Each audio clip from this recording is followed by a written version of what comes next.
tal, hasta cuando ya de verdad uno se está acostumbrando o cuando uno está empezando hasta a contar la frecuencia, hasta uno se le dificulta. Yo pienso que es más esa costumbre de práctica, porque no, por lo menos nosotros, no todas las pacientes le hacen un doble, ¿vale? Por el Es del estilo. micrófono. Del Se le cayó el No se les confía. esponjita. Doctor, ¿ya no van a venir más, doctor? Buenas. Fíjese, hola, buenas tardes. Fíjese que el doctor Lemos sí dijo que venía, pero estaba un poco atrasado por una paciente que le llegó de emergencia. Y en el militar, o sea, nos atrasamos porque tuvieron operaciones. Ay. Entonces, dos se quedaron en cirugía y dos terminando la otra. Entonces, sí se nos complicó eso, hombre. Ay, y ustedes nos dirán, son las 2:30. Yo pues le dije que empezáramos porque si no, realmente sí nos vamos a atrasar un montón. Va. Pero mejor sí. Entonces, doctor, ¿de acuerdo? Bueno, ustedes. Ellos mandan. Sí, ustedes mandan. Gracias. Les presento al doctor, no sé si ya se ha presentado. Miren, está aburrida de nosotros. Aburrido a vernos. Él es el manager de aplicaciones para Samsung, para Latinoamérica. Él es el que capacita a los médicos cuando se adquiere a un equipo. Años de experiencia, vamos a decir, él es el que nos entrena a nosotros y el que entrena a los médicos cuando se adquiere un equipo. Glomedic es una empresa con 17 años, somos de las empresas mejor equipadas y más fuertes de hoy en día en el mercado de diagnóstico por imágenes. Algo que tenemos nosotros es que damos Eso es mejor ser un poco petulante, chicos. Hay que decir de las mejores, para darle chance a otros. Entonces, esa es la idea de nosotros, que ustedes no compran una máquina, compran asesoría, compran capacitación, compran actualización, compran tecnología, ¿verdad? Entonces, vamos a empezar ya con el doctor. Él se toma una parte acá, va a ser por acá. Hay una paciente, entiendo, ¿verdad? Sí, varios. Hay pacientes. La idea es que ustedes, cualquier duda, pregúntenle, ¿verdad? Él sabe demasiado. Bueno, ¿y tú qué dices que tú no hablaste? Es que yo sí que pregunto todavía. Bueno, pero nunca es tarde para empezar y te va a tocar. Una- Así que aprovecha. Bueno, mira, hay una parte que es pesada de explicar y más, que es matemática, pero el ultrasonido está íntimamente ligado a las matemáticas, no queda de otra. Y específicamente Doppler más que nada. Entonces, Doppler parte de una formulación que es de Hugo Christian Doppler, con todo ese fenómeno que captó del sonido, que tiene que ver con los cambios de tono. El tono en el sonido es agudo o grave y es la frecuencia del sonido. Alta frecuencia es el tono agudo y baja frecuencia es el tono grave. ¿Dónde está el mérito de Doppler? Que él pudo matemáticamente demostrar que los objetos que emiten sonido, cuando se mueven, ellos mismos introducen una modificación del tono del sonido que emiten, por solo el movimiento.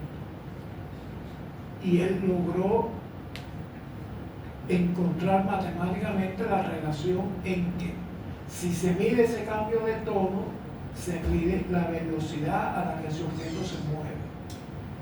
Y eso ha sido revelador. Es decir, por una medida de un cambio de tono de un sonido que emite este objeto que se está moviendo, se puede medir esa velocidad.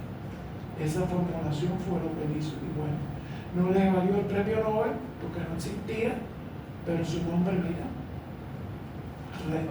ya está ahí eternamente en la humanidad. Entonces, esa fórmula es esta. Bueno, como yo dije que es un cambio de tono, ese cambio de tono, cambio es una diferencia. Entonces siempre hay una diferencia de un tono, que es el tono original, vamos a ponerle un sub 1, y esa diferencia está tomada en este sentido. Es decir, hay un tono que se percibe que no es el tono original y que está modificado con respecto a por esa velocidad a la que se mueve. Entonces, él encontró exactamente la matemática de esa relación. Y esa relación dice, aquí hay... oye, chico. Voy a pasar por color azul. Está con un número 2. Aquí vuelve a ponerse el T1, Y entonces aquí va la velocidad que queremos medir y aquí va a qué velocidad el sonido se propaga por donde está ese movimiento. Esto es una constante. En el aire el sonido se propaga a 340 metros por segundo. En los tejidos humanos el sonido se propaga a 1540 metros por segundo. Entonces el valor que usan los equipos de ultrasonido es 1540 metros por segundo y es un valor constante. Entonces, originalmente quedó esta matemática, pero cuando se adaptó esto a la ecografía, se le adicionó una función trigonométrica que es el coseno de un ángulo, como todos los cosenos. Entonces, lo importante de Doppler es la relación que él encontró entre este cambio de tono y esta velocidad que es la que queremos averiguar nosotros. Ahora, ¿cómo se ilustra esto en nuestro caso de la ecografía? Bueno, aquí está la piel. ¿Quiénes son los que más se mueven dentro del cuerpo? La sangre, ¿verdad? Entonces la sangre está llena de carros aquí y esta es la carretera. Cada uno de estos carros genera un efecto Doppler, cada uno de ellos. Entonces, aquí se coloca un emisor de sonido. ¿Por qué se coloca un emisor de sonido? Porque estos carros no tienen bocina, no tienen audio, no emiten sonido. Hay que hacer lo que emitan un sonido. ¿Cómo yo hago que estos carros emitan un sonido? Irradiándolos con sonido. Entonces eso es lo que hace este transductor. Y esto que inicialmente sale del transductor es T1. Cuando todo esto llega aquí, que está en movimiento, cada uno de estos genera su T2. Así que hay millones de T2.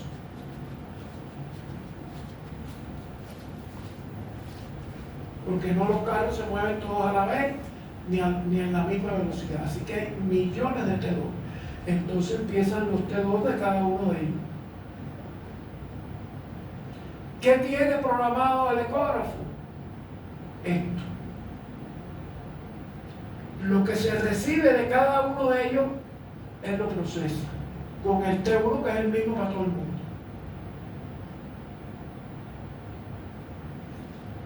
Este vuelve a ser T1. Esto es una constante y esto es quién es el responsable de lo que falta para poder calcular la V. Porque si esto no se calcula, ¿de dónde vas a sacar la V? Porque tienes esto que el ecógrafo lo saca. Esta es esta misma. Esto es una constante. Si esto no tiene valor, ¿cómo sabes el valor de V? Esto es lo que se llama una ecuación con dos incógnitas, no se puede resolver. Entonces hay que buscar este valor para que el ecógrafo calcule la V.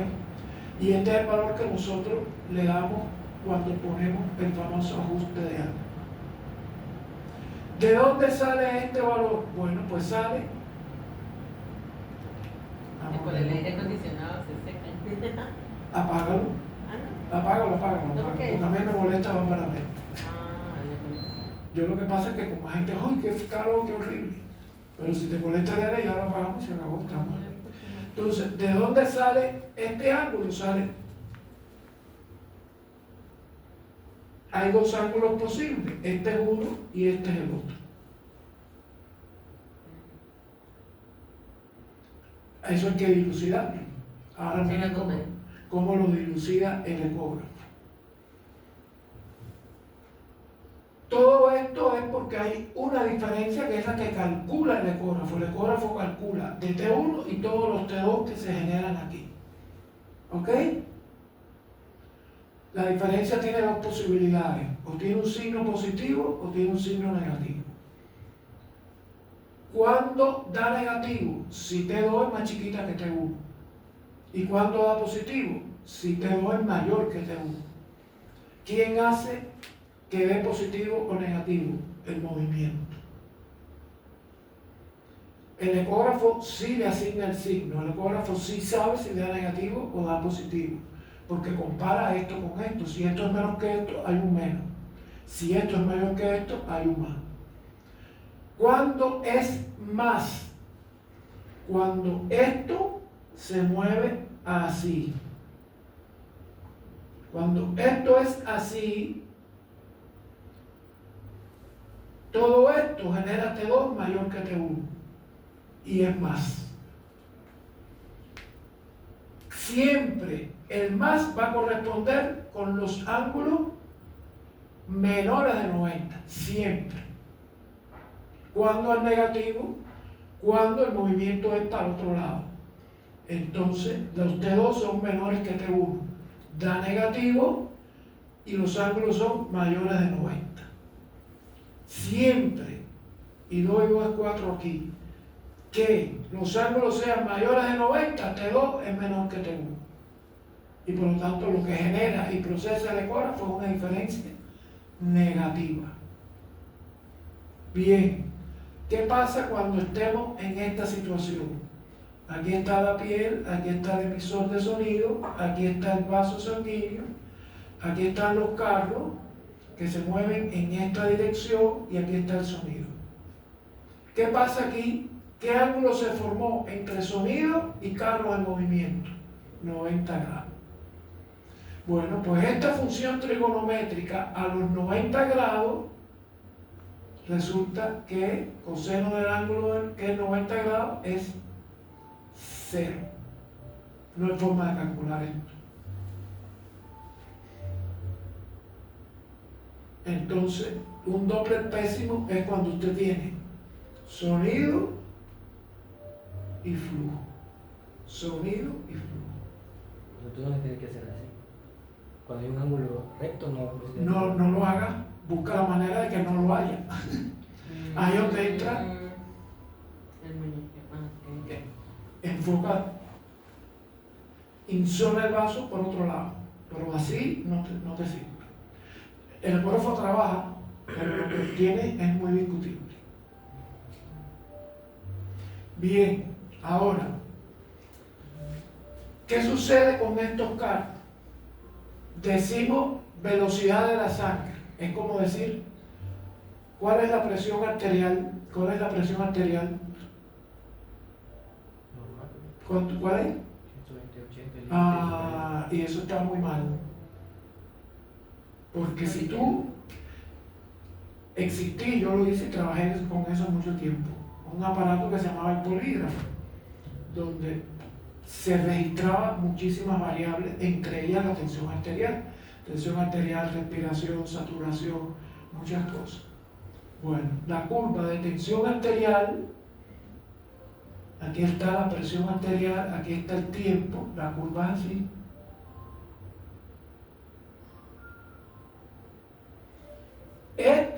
Si la persona, digamos, son los 80, son los 120, es decir, 120 y 80 es el valor de la tensión arterial en dos momentos, sistólico y diastólico. Pero mira todos los valores que hay de tensión arterial, que no son 120 y 80.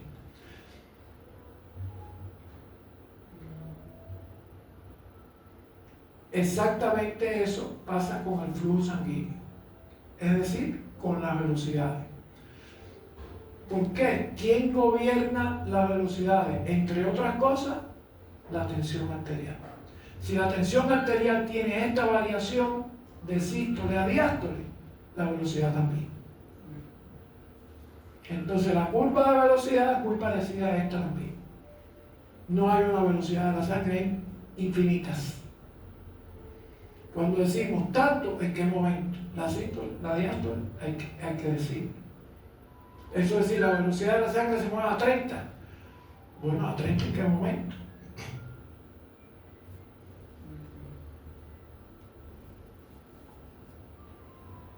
Por eso yo no me gustan las tablas que dicen. En el caso de ustedes, por suerte, no es que se manejen mucho ese tipo de tablas, pero en la parte cardiovascular sí. Si tienes una velocidad de 60 centímetros por segundo, eso está mal.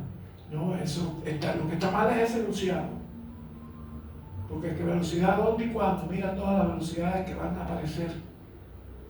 Pero entonces hay otra cuestión, y es que el ecógrafo calcula esto y cada diferencia es un valor de V, de velocidad, cada una. Lo calcula para los millones de carros que hay aquí circulando, imagínate. Y de ahí nace lo que se conoce como el espectro.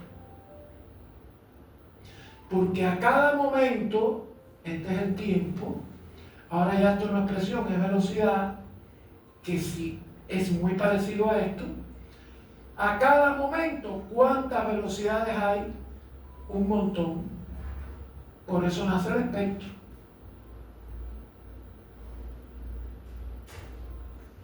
Porque se trata de dar la información de cómo están las velocidades o cómo los glóbulos se agrupan a qué rango de velocidad.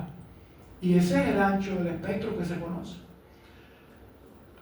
Hay un momento en que todos tienden a ocupar la máxima velocidad y hay un momento en que se dispersa. Entonces hay que describir esto. La forma más sencilla que se utilizó y se utiliza para describir esto son dos números. Uno que se llama índice de pulsatilidad y otro que se llama índice de resistencia. Y ambos toman como primer aspecto a medir esto con esto, ambos. El índice de resistencia es este punto menos este punto, y si tú haces esta extrapolación, este punto menos este punto. Es decir, que la diferencia de esto menos esto es solo este pedazo. ¿Me sigue el razonamiento? Y lo dividen entre otra vez todo esto. Es decir, que queda sístole menos diástole entre sístole. Y esa es la resistencia. Hay una condición muy mala de un vaso sanguíneo con respecto a las velocidades. Y esa condición muy mala, ahora lo voy a poner en azul hasta que se acabe el azul. Y esa condición muy mala es esto. Donde la diástole se quedó en cero. Cuando la diástole se queda en cero, ¿cuánto da el índice de resistencia? S entre S. Una muy mala condición, porque significa que esa arteria en una parte del ciclo detuvo la sangre, velocidad cero, se quedó quieta. Y eso no debe pasar nunca. Por lo tanto, si eso pasa, hay algo en alguna parte que no está bien. Y el otro se llama pulsatilidad. Y la pulsatilidad tiene una cierta diferencia. ¿Por qué? Porque resultó, y eso se pudo confirmar con el primer equipo de Doppler que se fabricó, resultó que hay una cantidad de vasos sanguíneos que su curva de flujo es esta, donde esta es la sístole y esta es la diástole. ¿Qué le pasa a la diástole? Que es negativa. Si tú calculas aquí el índice de resistencia, te da algo como esto: sístole menos diástole entre sístole. Lo que termina siendo sístole más diástole entre sístole.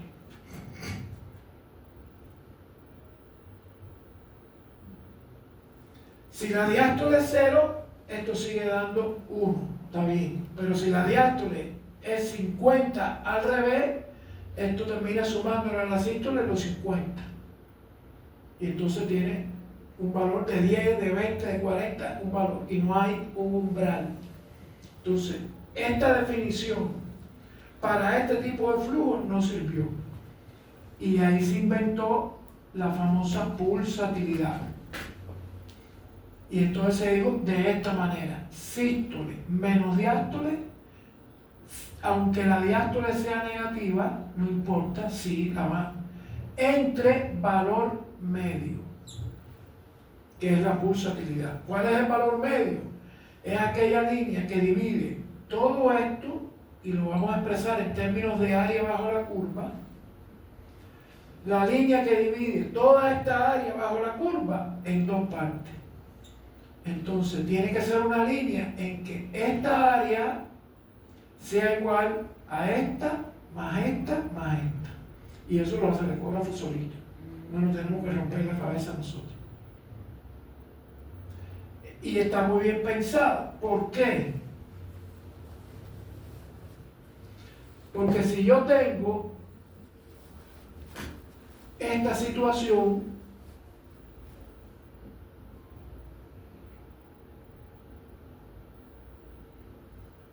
donde esta es la diástole y esta es la sístole, el área bajo la curva de aquí es casi igual a esta, ¿verdad?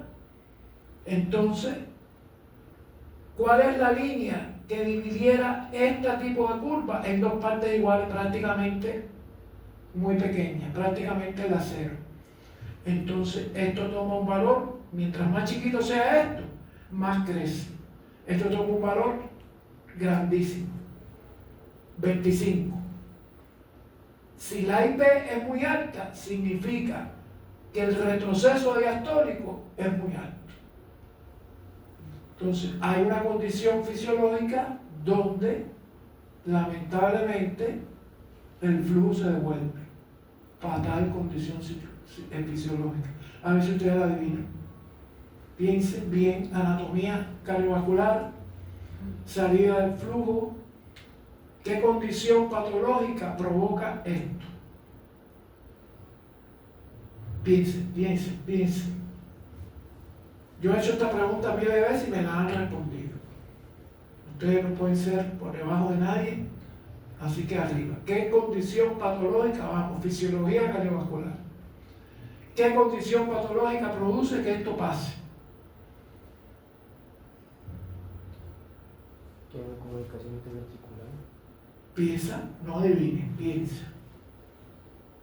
¿Cómo es el ciclo cardíaco? ¿Qué válvula es la primera que se abre? La mitral. Si no hay apertura de la válvula mitral, está muerto. Se abrió la mitral. ¿Para dónde pasó la sangre cuando se abre la mitral? Para el ventrículo derecho o izquierdo. No, puta, no me digas eso porque está bien, izquierdo. ¿Cuál es la siguiente válvula que le toca abrirse? ¿De qué lado estamos? ¿Del derecho o del izquierdo? No, pero estamos hablando de qué lado del corazón, derecho o izquierdo. Si estamos hablando de válvula mitral, ¿de qué lado estamos? La mitad izquierdo. Izquierdo. Entonces, ¿cuál es la siguiente válvula que se abre? En el lado izquierdo.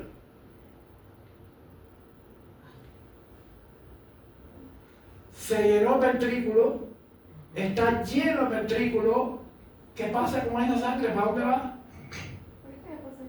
¿Quién distribuye la sangre en el cuerpo que está metido en el ventrículo? ¿Quién?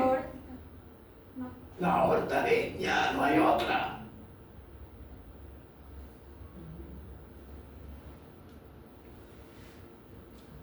Aurícula izquierda, ventrículo izquierdo, válvula mitral. ¿Quién sigue? Válvula aórtica. Mira la sangre. Blup, blup.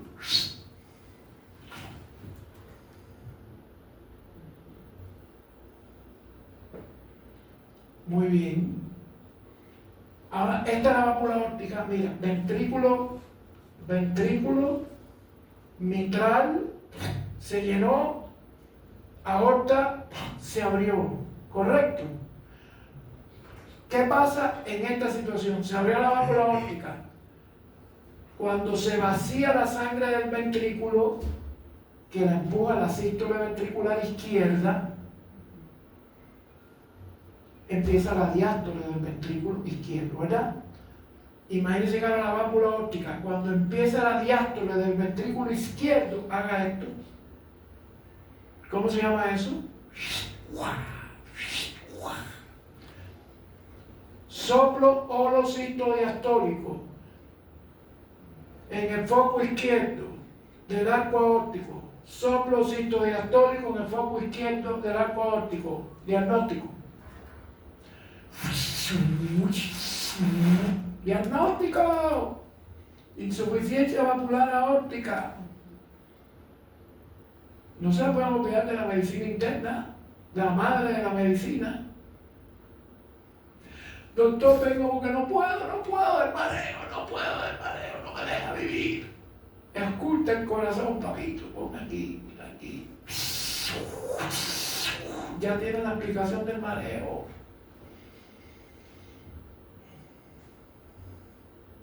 Es este flujo. Todo lo que sube va. Como sube, no, como mismo sale, regresa, como mismo sale, regresa, como mismo sale, regresa. No vive esa persona pobre, hermano.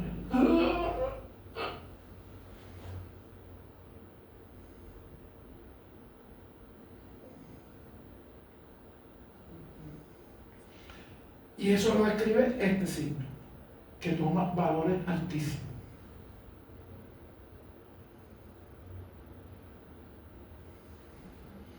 Y esto fue un aporte de Doppler, porque la única manera que había de descubrir esto era una angiografía cardíaca que le zumbaba el mango aquello.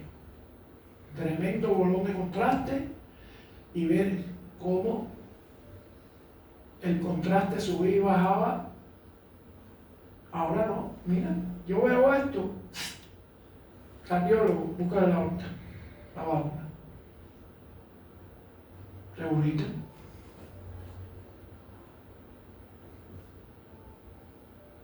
Entonces, toda la interpretación de Doppler se basa en eso que acabo de decir, en dos aspectos. ¿Qué tal es esta parte? Y si el flujo en diástole se detiene. Ese es todo el aporte de Doppler, que es mucho ya. Si en la diástole se detiene, algo anda mal. Y si en la diástole regurgita y es negativa muy grande, algo anda mal. Y de ahí parte todo. Bueno, entonces, visto ahora a la luz de lo que acabamos de toda esta cosa que hay aquí pintada, el signo está determinado por si el flujo va hacia un lado o hacia el lado contrario, que a su vez está determinado por la formación de un tipo de ángulo o de otro tipo de ángulo. Y lo que nunca podrá hacer es que ese ángulo sea 90 grados. De ahí vienen los dos códigos de colores, o es rojo o es azul. El rojo es porque es así, el azul es porque es así.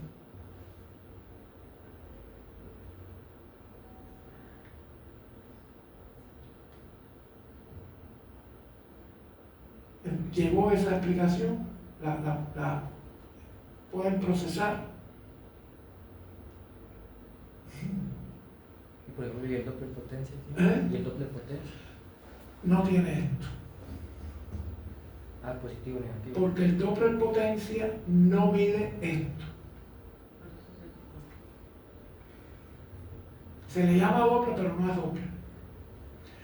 El nombre técnico del Doppler potencia, bueno, tú ya dijiste potencia, sí, pero hay otro modo, otra forma, y se le llamó, cuando lo diseñaron, se le llamó modo amplitud. El modo S potencia o amplitud no mide velocidades, mide concentración de glóbulos que se mueven. Por eso no tiene colores rojo y azul. Es solo que ahí hay flujo moviéndose. Es otro procesamiento. Entonces, esto era más o menos lo que yo quería puntualizar para el criterio máximo de la verdad en la práctica. Entonces, bueno, vamos a la práctica. Caso de los pacientes. ¿Sirvió esta explicación? Sí.